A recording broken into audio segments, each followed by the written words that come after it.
You were supposed to have this done already.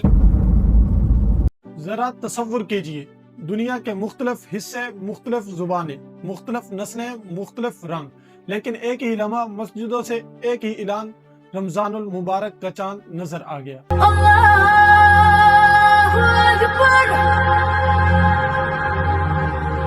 اچانک دنیا ایک سی ہو جاتی ہے، کھانے پینے کے اوقات بدل جاتے ہیں، سونے جاگنے کے معمول بدل جاتے ہیں، اور انسان اپنے نفس سے لڑنے کے لیے تیار ہو جاتے ہیں۔ لیکن سوال یہ ہے، کیا رمضان صرف بھوکا رہنے کا نام ہے؟ یا یہ تاریخ کا سب سے بڑا انسانی تربیتی نظام ہے؟ آج کی اس ڈاکومنٹری میں ہم جانیں گے رمضان کی اصل حقیقت، رمضان کی تاریخ، رمضان کے معجزاتی واقعات، اور وہ سچ جو ہمیں کبھی مکمل طور پر نہیں بتایا گیا۔ رمضان کا ذکر قرآن پاک میں ایک خاص انداز سے آتا ہے۔ شہر رمضان الذی انزل فیہ القرآن، یعنی یہ عام مہینہ نہیں، یہ وحی کا مہینہ ہے۔ سن 610 عیسوی مکہ کی وادیاں خاموش تھی، ایک تنہا پہاڑ غار ہیرا۔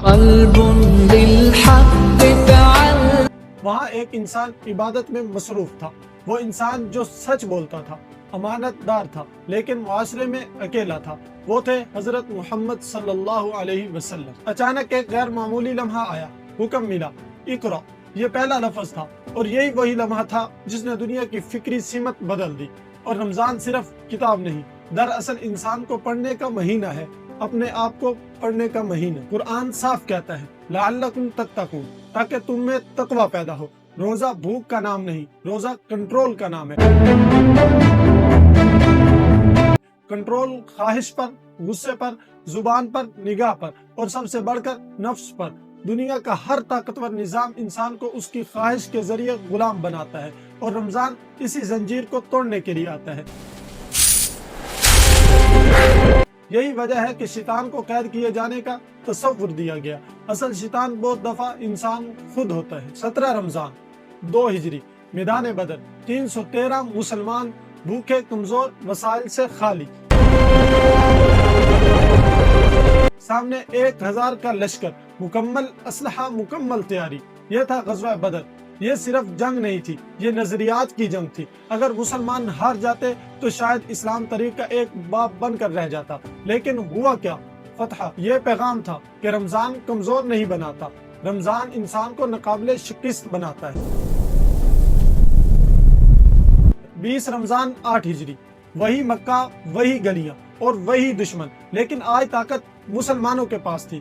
یہ تھا فتح مکہ۔ دنیا کی تاریخ میں فاتحین نے کیا کیا؟ قتل عام، لوٹ مار، بدلہ، لیکن یہاں آج تم پر کوئی گرفت نہیں۔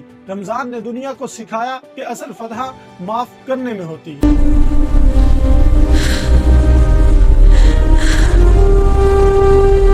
رمضان کی آخری 10 راتیں، ایک رات جو 1000 مہینوں سے بہتر، 83 سال سے زیادہ بہترین، یہ ہے لیلۃ القدر۔ یہ رات ہمیں بتاتی ہے کہ اللہ کے نزدیک وقت کی قدر نیت سے ہوتی ہے۔ ایک سچی رات پوری زندگی بدل سکتی ہے۔ آج مغرب جسے کہتا ہے انٹرمیٹنٹ فاسٹنگ، اسلام نے اسے 1400 سال پہلے فرض کر دیا تھا۔ سائنس کہتی ہے روزہ خلیات کی مرمت کرتا ہے، دماغی توجہ بڑھاتا ہے، شوگر کنٹرول کرتا ہے، ڈپریشن کم کرتا ہے۔ رمضان روح اور جسم دونوں کا علاج ہے۔ آج سوال یہ ہے، کیا رمضان ہمیں بدل رہا ہے یا ہم رمضان کو بدل رہے ہیں؟ عبادت کم، رسومات زیادہ،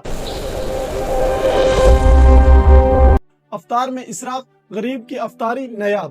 رمضان آیا لیکن تقوی کہاں گیا؟ رمضان ایک مہینہ نہیں، یہ ایک موقع ہے، رکنے کا، سوچنے کا، اور خود کو بدلنے کا۔ چاند نکلتا ہے، عید آتی ہے، لیکن اصل سوال رہ جاتا ہے، کیا یہ رمضان ہمیں پہلے سے بہتر انسان بنا گیا یا ہم وہی رہے؟ والسلام۔